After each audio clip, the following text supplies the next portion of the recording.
Iyi ni radiyo ihuriro, ni radiyo y'abanyarwanda bose, ikugezaho amakuru yo ku isi hose. Radio Ihuriro, connecting Rwandese border to border, hamwe n'ibiganiro by'ingeri zose. Ikaze kuri radiyo ihuriro, RNC, Rwanda National Congress. Radiyo ihuriro ikugezaho ibiganiro bitandukanye n'amakuru agezweho, nta handi wabisanga. Kanda subscribe, like and share. Iyi ni radio television ihuriro, radio television y'ihuriro nyarwanda RNC, radio television yanyu mwese tubahaye ikaze rero abakurikirana ibiganiro byacu, mwebwe mwumva ikinyarwanda, abari mu Rwanda, bari mu mahanga, ndetse n'abandi bose bashobora gukurikirana ibyo tuvuga kandi bakanabiduhaho umusanzu. Uyu munsi turi kuwa kabiri ku itariki 6 n'ukwezi kwa Kanama, umwaka ni 2024, i Pretoria muri Afrika y'Epfo. Ngiye nitwa Claude Maria Bernardo Kayitare. Uyu munsi rero tugarutse muri studio kugira ngo twongere tubahe uko ibintu bihagaze mu karere no mu gihugu iwacu, ndetse no hakurya y'amazi ahabarizwa abanyarwanda. Uyu munsi dufite ingingo zikurikira mu byo turi bubaganirireho.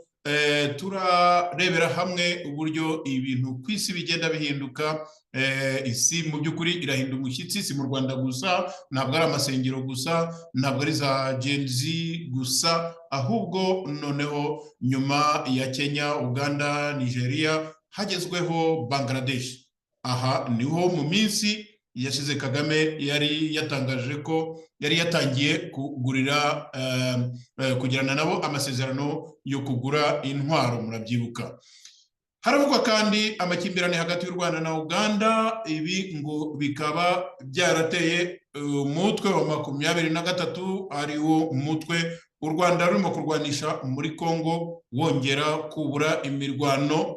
Ukuri kose nako turagusanga muri iki kiganiro, aho turi burebere hamwe raporo yasohotse ibivugaho.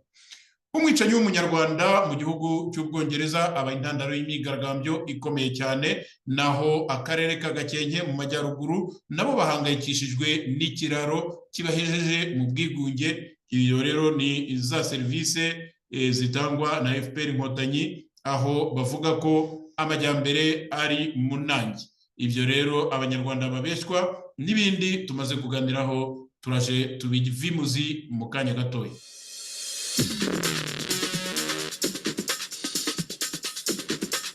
Iyi ni radiyo ihuriro, ni radiyo y'abanyarwanda bose, ikugezaho amakuru yo ku isi hose. Radio Ihuriro, connecting Rwandese border to border, hamwe n'ibiganiro by'ingeri zose. Ikaze kuri radiyo ihuriro, RNC, Rwanda National Congress. Radiyo ihuriro ikugezaho ibiganiro bitandukanye n'amakuru agezweho, nta handi wabisanga. Kanda subscribe, like and share. Nibyo rero banyarwandakazi, nari maze kubabwira ko isi ibintu birimo guhinduka, ndetse ibi bikaba byakabaye nka gasopo kuri leta ya FPR Inkotanyi bakomeza kwigira ishyano, kwigira karakajyahe, babyiganagaza umwana w'umunyarwanda aho ari hose. Nyamara kandi ibirimo kubera handi nta mbago zibibuza kugera i Kigali mu Rwanda. Twabonye ibyabereye muri Kenya, aho urubyiruko rwagiye mu mihanda, urubyiruko rwise Generation Z, ni ukuvuga ni nka generation mbese iheruka. Muzi ko inyuguti Z ari inyuguti ya nyuma. Urubyiruko rwagiye mu mihanda rurwanya ibyemezo byari byarashyizweho na leta ya William Ruto. Ibi byemezo byari byaraciwe, byari byaranyuze mu nteko ishinga amategeko, guverinoma ikabyemeza, ariko Perezida William Ruto byaje kurangira akubise inda hasi, asaba imbabazi, ndetse ahindura guverinoma. Ubushake bw'abaturage, ibyifuzo by'abaturage bishyirwa mu bikorwa. Ntabwo ari byo gusa muri Uganda, nubwo hakiri yegereye umugani w'abarundi. Muri Uganda naho urubyiruko rumbereye nabi leta, rurimo kwigaragambya rusaba ko narwo ibintu byahinduka, ariko cyane uburyo abaturage bakinagazwa kubera ruswa n'ikimenyane. muri Nigeria naho bimaze iminsi mwarabyumvishe. Ubu rero uyu munsi hakaba hagizweho igihugu cya Bangladesh, ariko ho ibintu byabaye nk'aho byamaze kwikemura, aho minisitiri w'intebe yeguye ndetse aranahunga. Uwo ni minisitiri w'intebe Sheikh Hasina yeguye kandi agahunga igihugu nk'uko amakuru agera atangazwa na BBC abyemeza. Hasina wategetse Bangladesh kuva mu mwaka wa 2009 yafashe kajugujugu imwerekeza mu mujyi wa Agartala mu Buhinde, nk'uko bivugwa nyine n'amakuru agera kuri BBC ishami rya Bengali. Abigaragambya bateye ibiro bye kandi bivugwa ko bateye n'urugo rwe mu murwa mukuru wa Dhaka. Aha rero banyarwandakazi, iyi nkuru ngufi cyane nyibabwiye gusa ngira ngo mbabwire ngo mbere na mbere abari i Kigali, Kagame, leta ya FPR Inkotanyi ndetse n'abiyise intore, n'abiyise n'abavuga ko Kagame ari ntameneka, n'abavuga ko Kagame ari intouchable, abo uyu munsi bamenye ko imfizi icugitira isi ari Rugaju rwa Birahinduka, cyangwa se ngo bihe ibindi n'uwanyirani. Ibintu bibera mu bindi bihugu, aho abaturage bo mu bindi bihugu bahaguruka bagahagarara, ejo n'ejo bundi biraza kugera mu gihugu cyanyu. Umuntu yakongera akanabibutsa ko na Habyarimana yarakomeye. Habyarimana yarakomeye pe. Muri 73 abantu baraje, abo mu majaruguru bakajya bavuga ngo uzi ico ndico. Byarangiye babandi bavuga ngo uzi ico ndico, ubu bose basigaye bavuga icyongereza. Ubu nibo basigaye bavuga za by the way. Abatarapfuye, abatarahunze, abadatikirira mu munyururu. Ibyo rero biba nk'uko Kagame abyivugira, umunota n'umunota, there will be a right time, aho namwe amagambo azashira ivuga. Reka dukomeze banyarwandakazi, twivugire andi makuru, aho akakarakantu numvaga ntari burare ntabwiye abanyarwanda.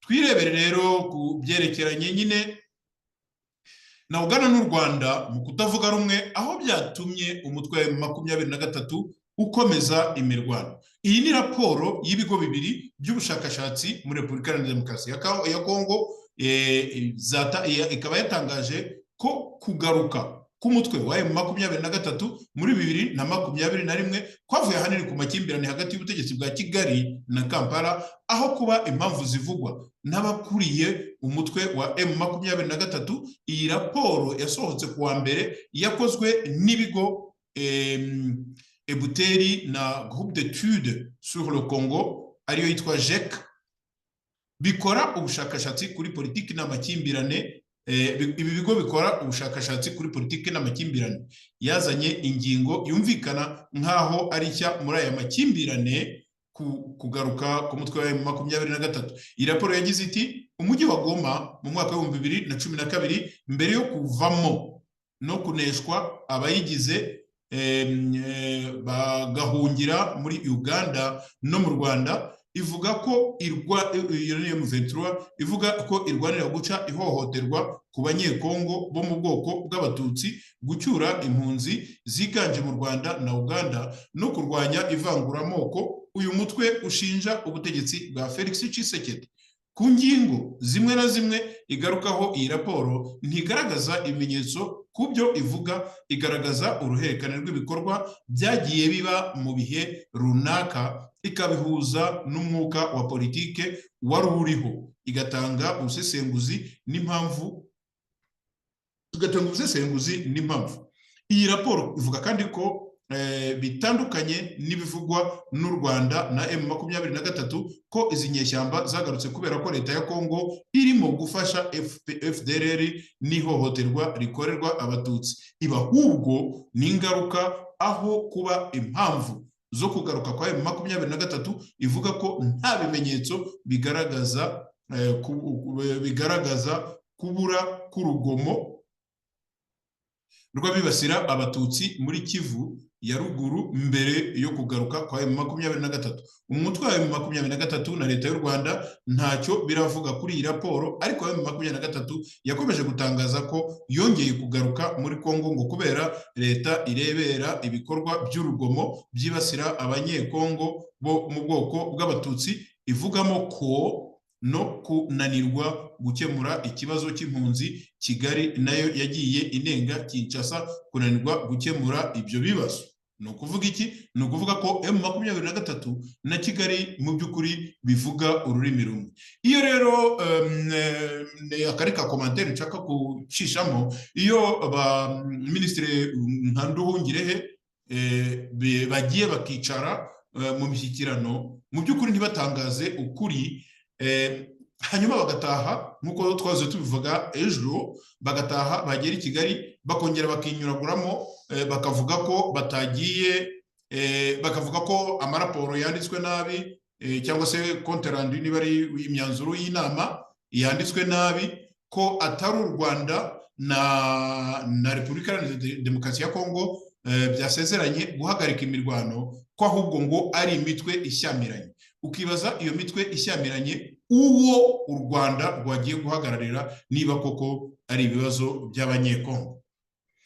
Raporo ya biriya bigo rero byombi ivuga ko Tshisekedi yageze ku butegetsi afite ubushake bwo kurangiza amakimbirane mu burasirazuba bwa Repubulika Iharanira Demokarasi ya Kongo, ariko kugeza ubu ntabyo arageraho. Iyi raporo ivuga kandi ko Tshisekedi yasuye kandi yifuje gukorana n'ibihugu bituranyi bya Uganda n'u Rwanda n'u Burundi mu kurangiza ikibazo cy'imitwe yitwaje intwaro mu burasirazuba bwa Repubulika Iharanira Demokarasi ya Kongo, ko mbere y'uko M23 yongera kubura imirwano bamwe mu ntumwa zayo bakiriwe i Kinshasa kugira ngo na leta kuganira na leta, bakahamara amezi menshi, ariko bakahava mu Kwakira muri 2021 ntacyo bagezeho. Nyuma y'imyaka 10 hafi ya Gahenge, imirwano yongeye kubura Canzu na Runyoni hafi y'ikirunga cya Sabyinyo mu Gushyingo umwaka 2021. Iyi raporo kandi iragira iti ariko impamvu y'ingenzi y'uko kongera kugaruka kwa M23 ikomoka kuri politike yo mu karere. Ingingo y'ingenzi yari ubushyamirane hagati ya guverinoma za Uganda n'u Rwanda. Iyi raporo ivuga ko kandi hari hashize amezi Kampala na Kinshasa baganira ubufatanye mu bukungu, ndetse muri Kamena umwaka 2021 izo leta zombi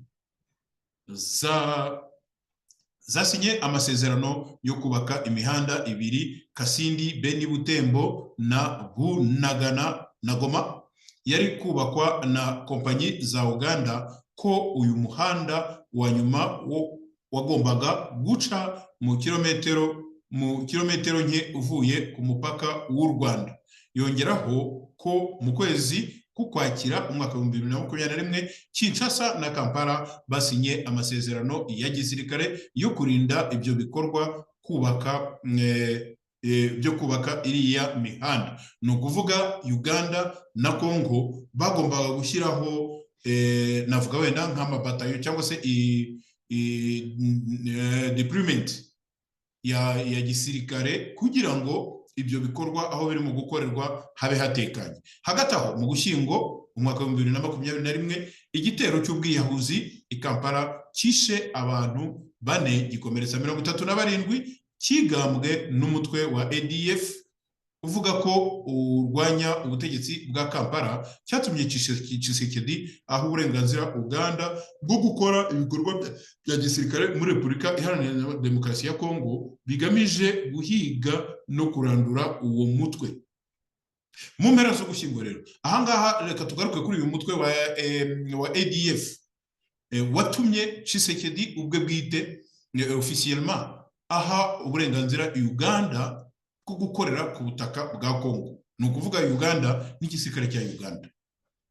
Aha rero bitandukanye nuko baba bavuga ko Uganda n'u Rwanda bafatanya hanyuma bakajya gutera cyangwa se bakajya gushyigikira M23. Mu by'ukuri Uganda yari yabihakanye, kandi nta nubwo bigeze banahakana ko u Rwanda na Congo byigeze kugirana koko amakimbirane. Hagati aho rero Uganda mu by'ukuri iramutse igize ikivuga kuri iyi raporo, noneho ngira ngo mu Rwanda barushaho gukanja amano. Mu mpera z'Ugushyingo umwaka w'2021 hatangira ibikorwa byise Operation Shuja bihuriweho n'ingabo z'ibi bihugu byombi. Mu kwezi kwakurikiyeho kukuboza Uburundi ku bwumvikane na Kinshasa nabwo bwohereje ingabo muri Kivu y'Amajyepfo gukurikirana umutwe wa Red Tabara. Ahangaha nanone u Rwanda ruhora rwiplenya ruvuga ko Abarundi nabo abasirikare babo bari ku butaka bwa Repubulika Iharanira Demokarasi ya Kongo, noneho ngo bakaba bashyigikiye imitwe ya FDLR, bakaba bashyigikiye jenoside igomba gukorerwa abatutsi bavuga ikinyarwanda bo ku butaka bwa Kongo. Bakanavuga ko Uburundi na Repubulika Iharanira Demokarasi ya Kongo bavuze ko bazafatanya gutera cyangwa se kugaba ibitero mu Rwanda. Ibi rero nabyo muzi ko nayo yabaye nk'akantu u Rwanda rwagiye rwitwaza muri bwabo ushwanye n'amahanga bwabo. Noneho rero murabona ko nanone Uburundi bwahawe uburenganzira busesuye na Repubulika Iharanira Demokarasi ya Kongo kuza ku butaka bwa Kongo, kubera ko hari umutwe wa Red Tabara, kandi byavuzwe kenshi gufashwa ndetse utorezwa i Kigali kugira ngo ukore ibikorwa byo gushotora Uburundi. Iyi raporo kandi iragira iti ibi bikorwa byungikanye byahaye leta y'u Rwanda kumva igeramiwe, nibyo nanjye nari maze kuvuga, kandi ishyizwe ukwa yonyine mu karere, ni ukuvuga yahawe akato. Iyi raporo ivuga ko muri icyo gihe imibanire ya Kigali na Kampala yari yifashe nabi, impande zombi zasinjanyaga gufasha abazirwanya. Abakuru b'ubutasi b'u Rwanda icyo gihe bavuze impungenge zabo ko Uganda yakoresha umwanya yahawe muri RDC mu guhungabanya igihugu cyabo. Muri uwo mwuka iyi raporo ivuga ko u Rwanda aribwo rwafashe ingendo yo gufasha M23.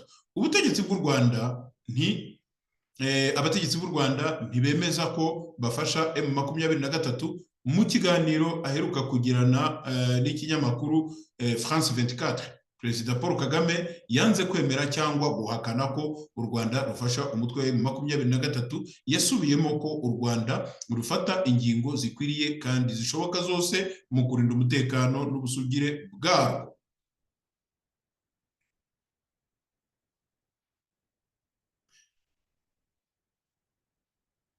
Ikindi kandi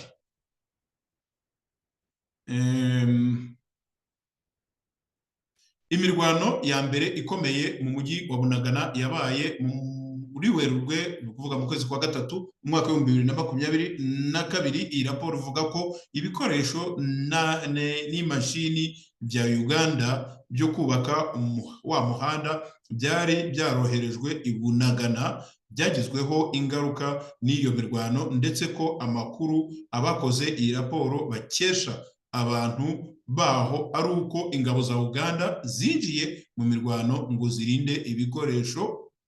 Bunagana yaje gufatwa na M23 nyuma y'amezi 3 muri Kamena umwaka w'2022, kandi ubu ikaba igenzura igice gito cy'intara ya Kivu ya ruguru.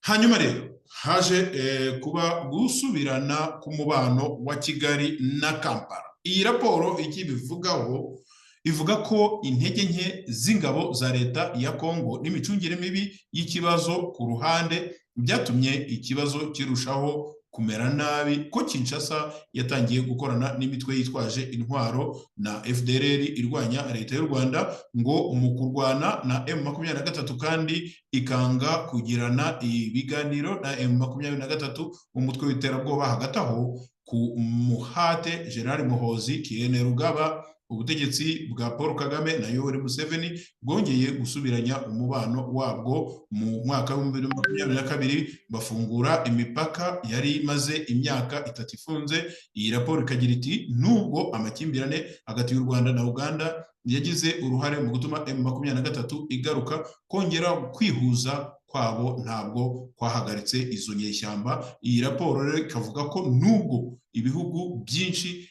nterankunga byamaganye u Rwanda ko rufasha M23, ibyo ntacyo byatwaye u Rwanda kugeza ubu igasubiramo byasabwe na leta ya Kinshasa ko ibihano by'ubukungu ku Rwanda byaba intambwe ya mbere yatanga igisubizo. Murabona ko iyi raporo muri recommandation ivuga ko byanze bikunze u Rwanda rugomba gufatirwa ibihano by'ubukungu kuko ari inzira y'igisubizo. Iyi raporo kandi ya Ebuter na Groupe d'études sur le Congo GEC ivuga ko Kinshasa nayo igomba kuvugurura igisirikare cyayo, ahanini gikorera kwigwizaho inyungu n'imitungo, kikaba urwego nyarwo rukorera rubanda. Reka tube dufasha akaruhuko naho mukanya.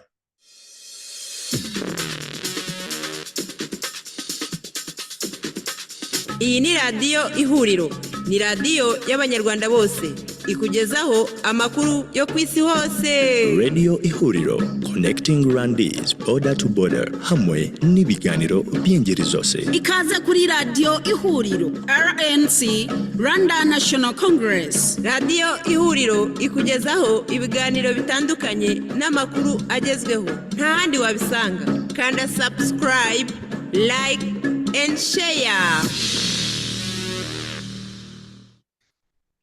Nari nabibabwiye kandi banyarwandakazi mwebwe mwese mukurikiye radio television Ihuriro, umunyarwanda sinzi ikibazo dufite, usanga akenshi twikururira n'ibibazo aho turi, haba mu Rwanda haba no mu mahanga, ntabwo nzi ikintu cyaba cyaratujemo. Aha rero dufite urugero rw'umwana w'umunyarwanda mu gihugu cy'Ubwongereza, aha handi nyine bavuga ngo nyakibi ntararabushyitsi. Uyu mwana w'umunyarwanda akaba yaragaragaje uburyo ari inzobere mu bwicanyi, noneho bikaba byarateye imyigaragambyo ikomeye ku butaka bw'Ubwongereza. Iyi myigaragambyo ikomeye yibasiye imijyi itandukanye mu Bwongereza nyuma y'iyicwa ry'abana batatu b'abakobwa uregwa kubica n'Umwongereza w'imyaka 17 Axel Rudakubana ufite ababyeyi b'Abanyarwanda. Iyi myigaragambyo irimo kwibasira ba nyamuke, ni ukuvuga abarubanda nyine ba nyamuke n'abayisilamu, nyuma y'uko hari amakuru atari ukuri yakwiriye ku mbuga nkoranyambaga ko uwishe bariya abana yaje mu Bwongereza n'ubwato, ni ukuvuga muri babimukira bashaka kohereza i Kigali muri 2023 nk'impunzi, kandi ko ari umuyisilamu. Ibyo bitari ukuri. Iyi myigaragambyo iri mu rugomo yibasiye imijyi ya Hull, Liverpool, Bristol, Manchester, Stockholm, Trent na Blackpool mu Bwongereza, ndetse no mu murwa mukuru Belfast wa Northern Ireland. Muri iyi myigaragambyo amahoteli yaribasiwe, amaduka arasahurwa n'imisigiti imwe irangizwa, abigaragambya basaba ko abimukira bakurwa mu Bwongereza. Minisitiri w'Intebe Keir Starmer ku cyumweru yamaganye iyi myigaragambyo avuga ko abayirimo bazahura n'imbaraga zose z'itegeko. Starmer yagize ati ndabizeza ko muzicuza kugira uruhare muri aka kajagari, byaba mu buryo buziguye cyangwa butaziguye. nk'ababishyigikira kuri online. Abantu barenga 150 muri rusange batawe muri yombi ku cyumweru kubera iyi myigaragambyo irimo urugomo. Abigaragambya bahanganye na polisi ku cyumweru mu mujyi wa Liverpool, bayitera amabuye, amacupa n'ibindi, baririmba indirimbo zamagana abimukira n'abayisilamu. Ibyabisembuye bizwi kuri Rudakubana uregwa kwica abana. Hashize icyumweru mu mujyi wo ku nyanja ya Southport hafi ya Liverpool ubwo isomo ryo kwigisha kubyina abana ryinjiwemo n'umusore ufite icyuma yatangiye kubacumita, ni ukuvuga kubatera ibyo byuma, iyo mbugita atarobanuye, yica abakobwa batatu, Bebe King w'imyaka 6, Elsie Stancombe w'imyaka 7 na Alice da Silva Aguilera w'imyaka 9. Yakomerekeje bikomeye abantu 5 barimo abantu bakuru 2 nabo bafite ibikomere bikomeye. Polisi nyuma yafashe umusore w'imyaka 17 witwa Axel Muganwa Rudakubana washinjwe ibyaha 3 byo kwica n'ibyaha 10 by'umugambi wo kwica, ubu akaba afungiye muri gereza y'abana. Iyi nkuru yaciye umugongo igihugu cy'Ubwongereza, ariko amakuru atariyo yakwiriye ku mbuga nkoranyambaga ko uyushinjwa mu Bwongereza mu bwato yaje mu bwato buto nk'impunzi kandi ko ari umusilamu, yatumye bahejeje inguni ku kibazo cy'abimukira kandi banga idini rya Isilamu birara mu mihanda. Rudakubana yavukiye i Cardiff muri Wales, Pays de Galles, ku babyeyi b'Abanyarwanda babimukira i Southport mu Bwongereza mu mwaka w'2013.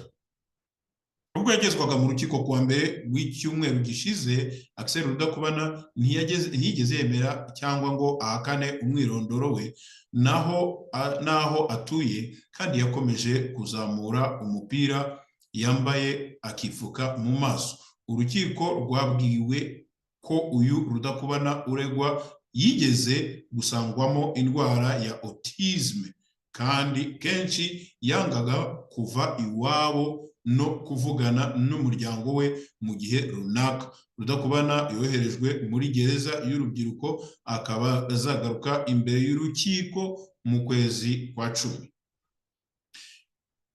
Hagiweho rero iyi nama y'ibihe bidasanzwe, iyo basanzwe bazi ku izina rya Cobra. Kubera ubukana bw'imyigaragambyo, none kuwa mbere habaye inama idasanzwe iyoborwa na Minisitiri w'Intebe w'Ubwongereza yo gufata ingamba kuri iyi myigaragambyo yo mu Bwongereza. Yvette Cooper, Minisitiri w'Ubutegetsi bw'Igihugu mu Bwongereza, yabwiye ibinyamakuru ko iyo nama iri bwibande kumenya neza abarimo kwigaragambya bishyura ikiguzi bakishyura ikiguzi cy'ibyo bakoze. Yavuze kandi ko abanyiri imbuga nkoranyambaga babavugisha kugira ngo baryozwe ikwizwa ry'aya makuru atariyo ku mbuga zabo. Ayo ni amakuru atariyo yavuzwe ko uwishe bariya bana ari umwimukira waje nk'impunzi mu Bwongereza mu bwato muri 2023, kandi mwiyumviye neza ko uyu mwana Rudakubana bubwe bwite yavukiye mu Bwongereza. Cooper yavuze kandi ko abigaragambije mu mpera z'iki cyumweru bakoresheje urugomo ntibavugira Ubwongereza. Iyo nama izwi nka Cobra yateranye ejo ntabwo yitiriwe inzoka ya Cobra, ahubwo ni impine y'amagambo ayo bita Cabinet Office Briefing Room A. Ni inama iba mu bihe bidasanzwe aho Minisitiri w'Intebe ahuza abaminisitiri, polisi, abakuriye ubutasi n'abandi bashobora kurebwa n'ikibazo kiriho kugira ngo bafate imyanzuro ku ngorane cyangwa akaga kihutirwa kariho. Inama nk'izi ngizi ziheruka guterana mu gihe cya COVID-19.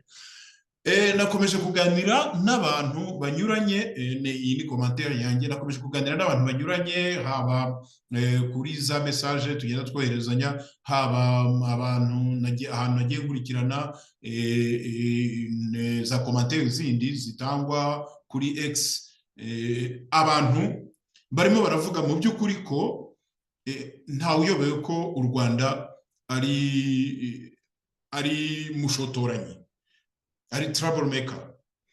Abantu barimo baravuga ko bishoboka, kandi iki ni ikintu cyane cyane dusaba abari mu Bwongereza, cyane cyane abari mu Bwongereza duhuriye mu bikorwa dusanzwe dukora, gukomeza gukurikirana, kuko niba u Rwanda ruteza akajagari muri Kongo, niba u Rwanda rugenda rukajya guteza akajagari mu bihugu aho bagenda bohereza abasirikare muri za Centrafrica n'ahandi, niba u Rwanda rushobora rwarateje akajagari Congo Brazzaville, niba u Rwanda rwaraje muri South Africa rukarasa abantu, abandi bagaterwa ibyuma, abandi bakarogwa n'ibindi bitandukanye, niba u Rwanda mu bihugu byinshi rusanzwe nta cyatuma u Rwanda rudakora akantu nk'ako gusomborotsa cyangwa se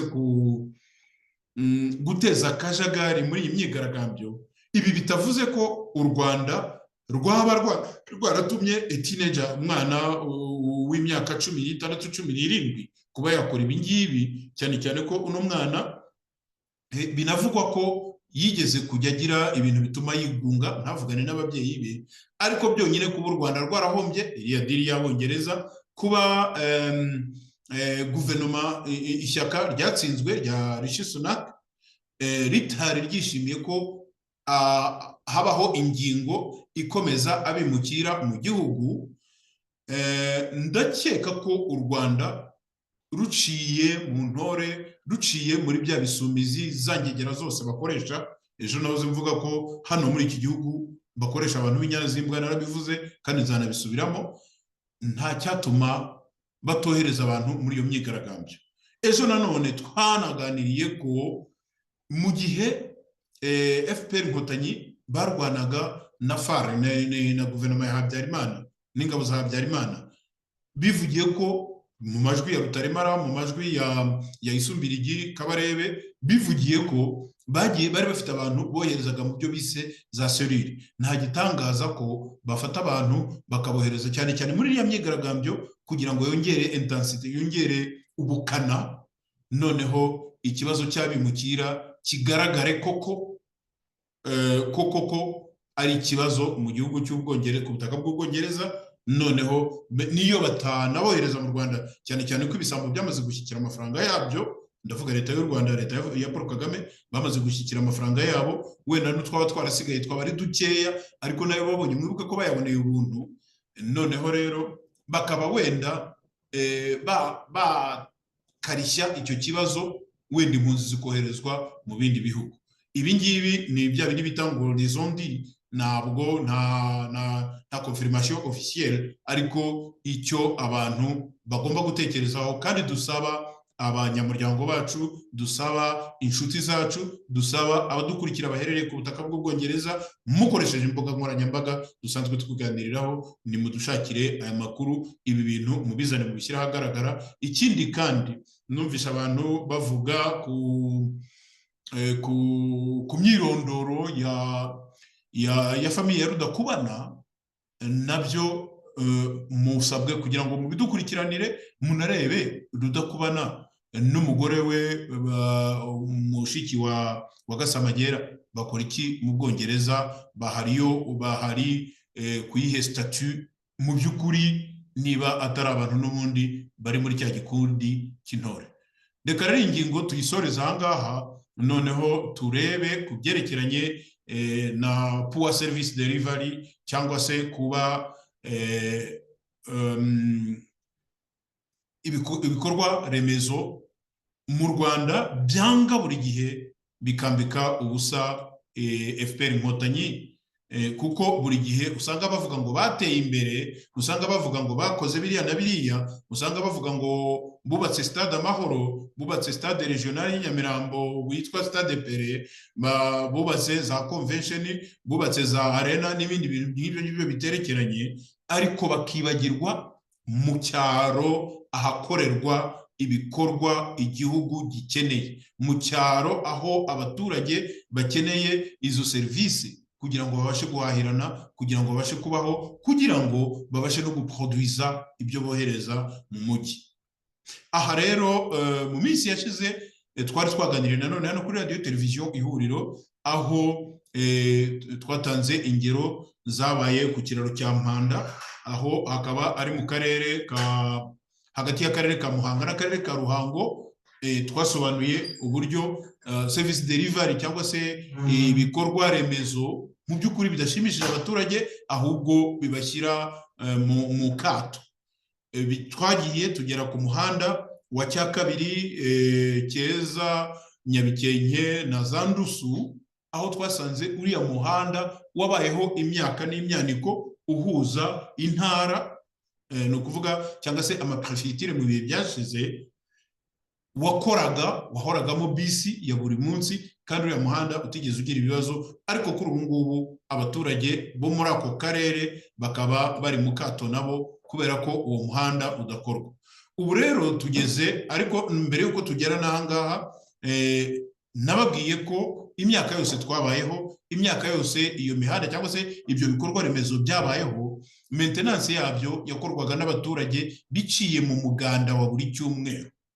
Uyu munsi umuganda wa Paul Kagame ni umuganda we n'umuryango we n'ibisumizi bye, biriya bya CTU, bagenda bagakwirakwira mu mihanda, muri za car free zone, bakagenda batoragura amasashe, bakagenda bakora utuntu nyine twa maonesho, bya bindi byo gufata amafoto n'amavideo bikoherezwa mu mahanga, ngo ahaha ngo mu Rwanda ngo hari igikorwa cy'igitangaza, ngo gikorwa rimwe ku wa gatandatu wa nyuma w'ukwezi, ngo aho ngo abantu bose ibintu byose bifunga. Icyo ntaramenya neza, sindamenya niba Eglise Adventiste ikora, noneho ngo ibintu byose ngo bigafungwa, bakajya mu muhanda bagasukura, ngo aricyo cyatumye Kigali iba one of the cleanest cities in the world. Ibyo rero nibyo nahoze mvuga, ni maonesho, ni ibintu byo kwerekana, ni ibintu byo kwiyamamaza, ni ibintu byo kwishongora, byo kwirya, mbese ni ibintu byo kwereka abantu. Ariko nyuma y'insika, nka bya bitabo bya Marara, nyuma y'insika hari ibindi bintu bihabera. Tuze hano rero mu karere ka Gakenke, naho urasanga iki kiraro barimo kuvuga imyaka yose cyabayeho, maintenance yakorwaga n'umuganda. Umuganda wakorwaga buri wa gatandatu, aho rimwe na rimwe mu cyaro abaturage hari naho bawukoraga ku wa kabiri. Ndavuga abaturage badakorera leta, donc abaturage, abahinzi borozi, bawukoraga ku wa kabiri. Ariko buri gihe ibyo bakoraga byabaga sustainable, byabaga bifite garanti y'igihe runaka, kandi bigahora bisubirwamo. Ubu gitumye rero bisenyuka, hashize imyaka 30 nta muntu n'umwe ubirebaho. Ba gitifu kuva ku midugudu kugera ku turere bakora gusa ibyo babwiwe kuva hejuru, kuva mu biro bya Kagame n'ibisumizi bye. Aha rero u Rwanda nuko rubayeho, donc u Rwanda na kantu ni nko gufata ikintu kibumbye mu cyondo ugasigaho irangi rya zahabu, ukaba watereka mu iduka hariya muri turiya tubati tw'ibirahuri, aho ba displayinga, umuntu akaba yaza akavuga ati mbonye igikombe cya zahabu, kandi ari icyondo. Nguko uko u Rwanda ruteye. Mu karere ka Gakenke rero bimeze bite muri serivisi mbi za FPR Inkotanyi mu karere ka Gakenke? Nabo barinubira ikiraro kibahejeje mu bwigunge. Abaturage bo mu mirenge ya Rushashi, Ruri na Gakenke yo mu karere ka Gakenke bavuga ko bamaze imyaka 2 mu bwigunge kubera ikiraro cya Kagoma cyabafashaga mu migenderanire. Aba baturage bavuga ko hari bamwe muri bagenzi babo bagwa muri kiriya kiraro, haba mu bihe by'imvura cyangwa se nimugoroba, kubera ko ibiti bicyubatse byashaje. Kugeza ubu bivugwa ko akarere kafashe icyemezo ko nta modoka nini zikwiye kuhanyura, gashingiye ko mu minsi yashize higeze no kugwamo imodoka. Mukunzi Jacques, wo muri santere y'ubucuruzi ya Kagoma, we yagize ati iki kiraro kimaze imyaka myinshi cyubatswe, ubuyobozi bwacu nabwo iki kibazo burakizi. Twebwe rero kubera kugwamo kw'abantu bacu n'abana bacu ntibabone uko bajya kwiga, twirwanyeho dukora umuganda, dupfa kugenda turambikaho turiya duti ubona, ariko ntabwo tugenda, ariko nabwo tukagenda tubora. Mukunzi akomeza avuga ko bamwe mu baguyemo bikabaviramo kugira ubumuga. Yanagize ati hari umugabo waguyemo arivuza biranga kugera ubwo agiye CHUK bakamubaga mu ivi. Ejo bundi nabwo Imana yakinze akaboko, hari umubyeyi uherutse kugwamo ahetse umwana, agwamo yicaye. Mbese iki kiraro ni ikibazo gikomeye dufite ku bijyanye n'umutekano wo mu ngendo. Uwitwa Mukandahiro Viviane washimangira ko kuba kiriya kiraro cyarangiritse byabahejeje mu bwigunge. Yagize ati iki kiraro kimaze imyaka igera kuri 2 ndetse inarenga. Ubu ntabwo twapfa kujya mu bukwe hirya hariya hakurya, imyaka yacu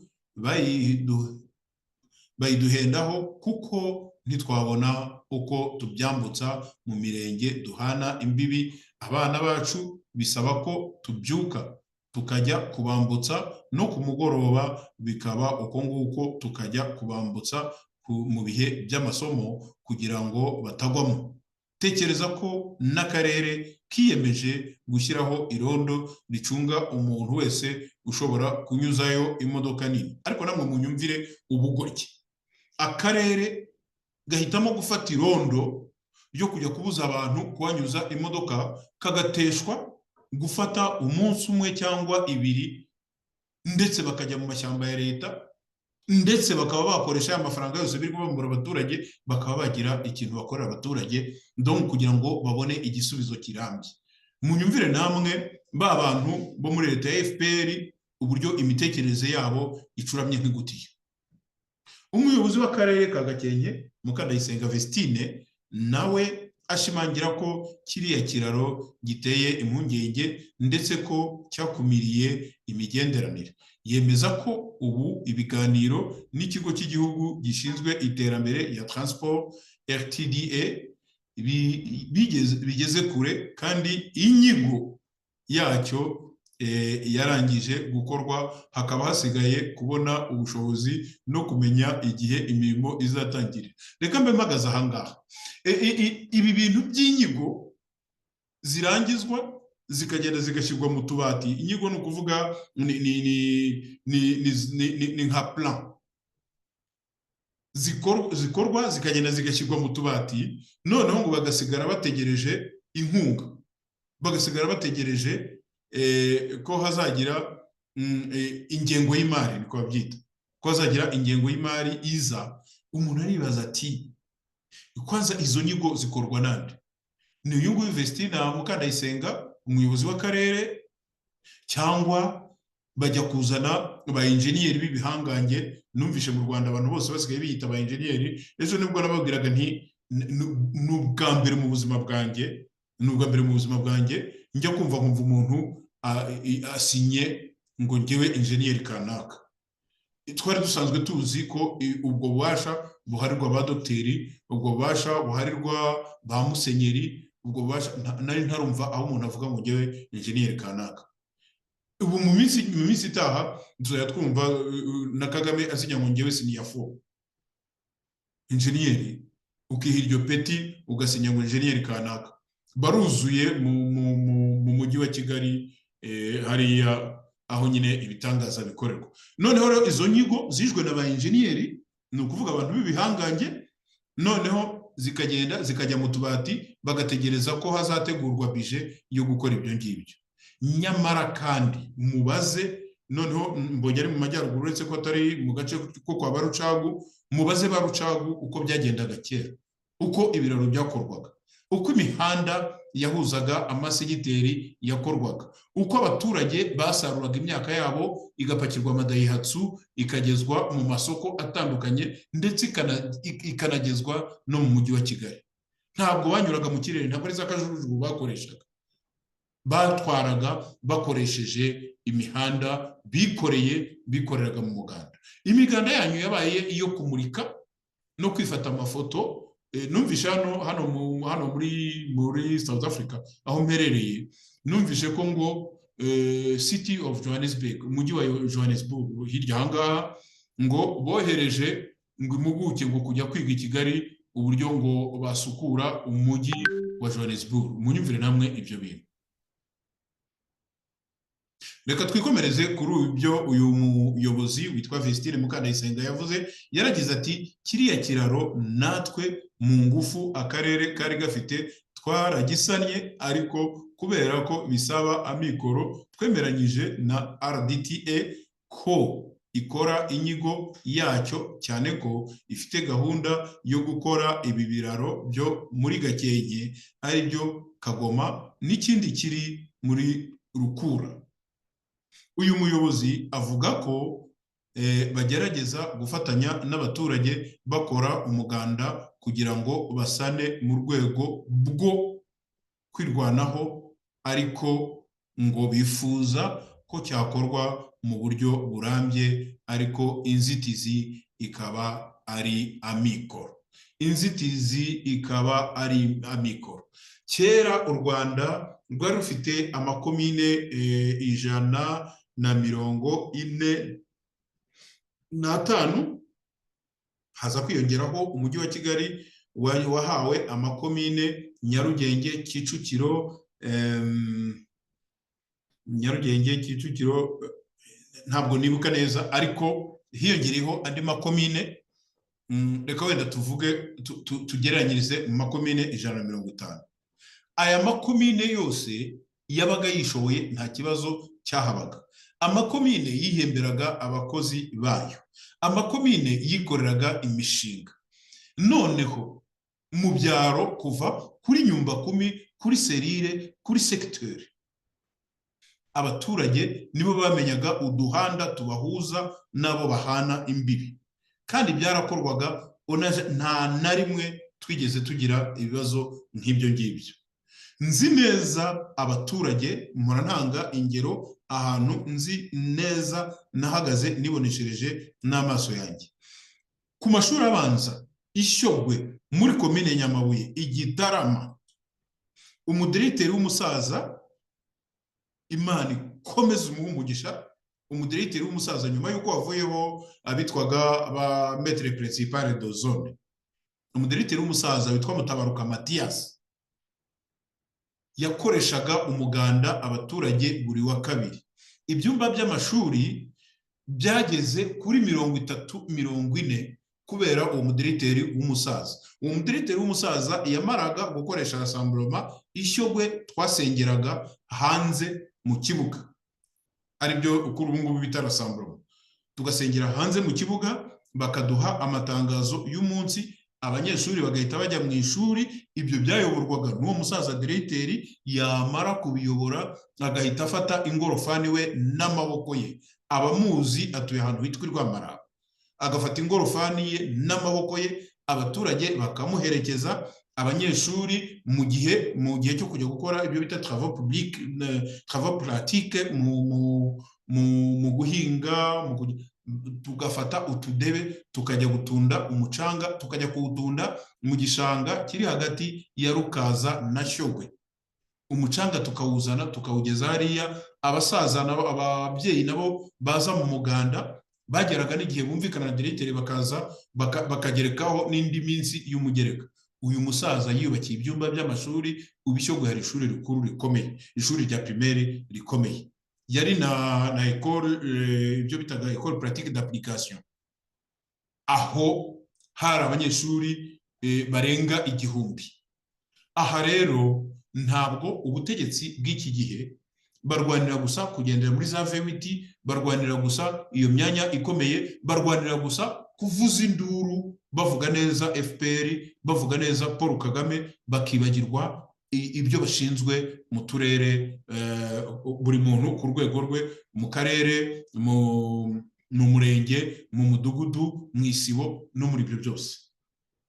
Aha rero Inkotanyi, FPR Inkotanyi, mumenye ko ari mwebwe mwishe u Rwanda, mumenye ko ari mwebwe mutera ikibazo Abanyarwanda, bikaza kuvamo ingaruka z'uko uturere, imirenge, imidugudu bagira batya bagahera mu kato, bagira batya ntibabashe kujyana umurwayi kwa muganga, bagira batya ntibabashe kujya kwigurishiriza imyaka yabo. Mwumvishe umuturagekazi hano avuga ko imyaka yabo bayigurirwa bahenzwe kubera ko badashobora kuyiyambukiriza ngo bayijyane hakurya y'icyo kiraro.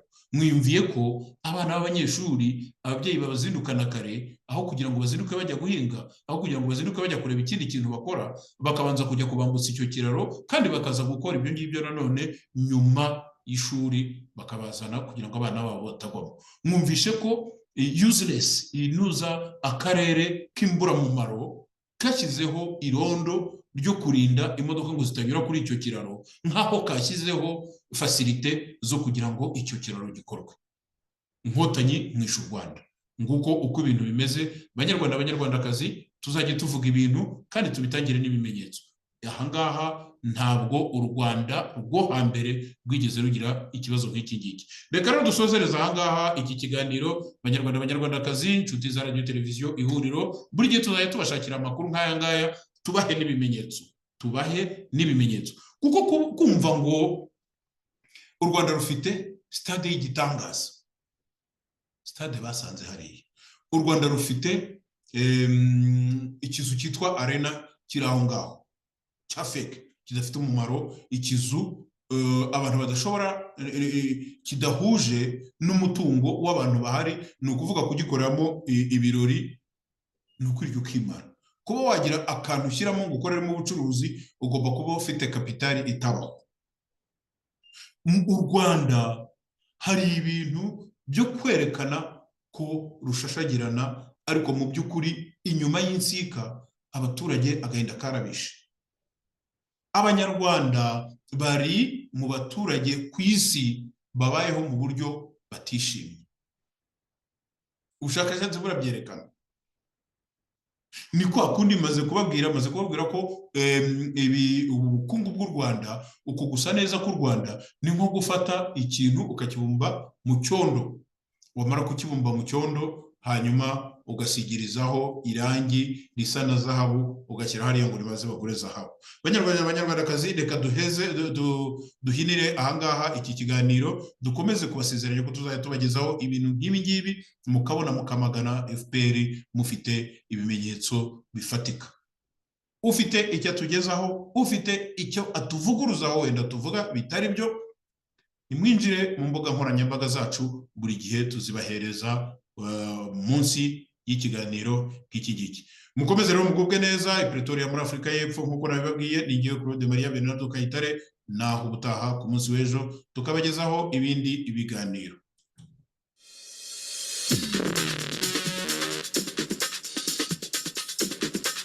Iyi ni radiyo Ihuriro, ni radiyo y'Abanyarwanda bose, ikugezaho amakuru yo ku isi hose. Radio Ihuriro, connecting Rwandese border to border, hamwe n'ibiganiro by'ingeri zose. Ikaze kuri radiyo Ihuriro, RNC, Rwanda National Congress. Radiyo Ihuriro ikugezaho ibiganiro bitandukanye n'amakuru agezweho, nta handi wabisanga. Kanda subscribe, like and share.